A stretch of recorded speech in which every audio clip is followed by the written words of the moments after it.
వసుదేవసుతం దేవం కంసచాణూరమర్దనం వసుదేవసుతం దేవం కంసచాణూరమర్దనం దేవకీ పరమానందం కృష్ణం వందే జగద్గురుం వసుదేవసుతం దేవం కంసచాణూరమర్దనం దేవకీ పరమానందం.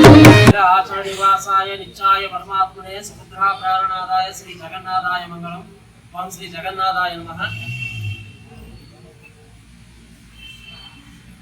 ఆషాఢ జ్యేష్ఠ బహుళ చతుర్దశి రోజు అయినటువంటి ఈ రోజున 13వ తేదీ ఈ రోజున సాయంత్రం 6 గంటలకి ప్రతిష్టా ప్రారంభ సంకల్పంతో ధ్వజారోహణ కార్యక్రమంతో స్వామివారి యొక్క వైదిక కార్యక్రమాలు ప్రారంభమవుతూ ఉన్నాయి.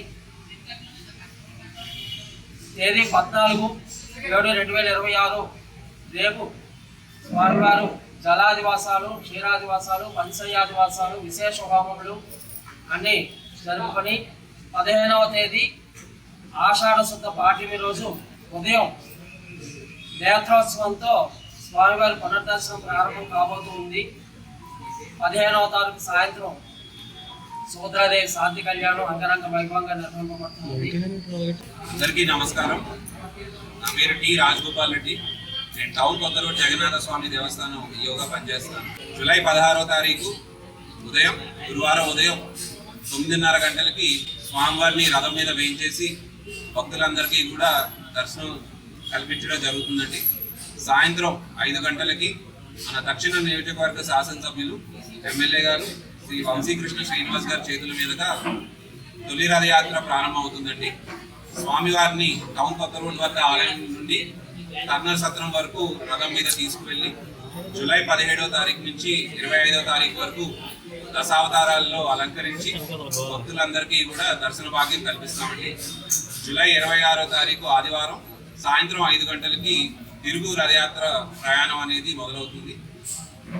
ఆలయం వద్ద వరకు స్వామివారిని తీసుకొచ్చి మళ్ళీ ప్రతిష్ఠ చేయడం జరుగుతుందండి. ఆగస్టు 6వ తారీఖు మహా అన్నదానం ఆలయం వద్ద 5,000 మందికి ఏర్పాటు చేయడం జరుగుతుంది. ఆ మహా అన్నదానంతో ఈ సంవత్సరం రథయాత్ర మహోత్సవాలు ముగుస్తాయండి.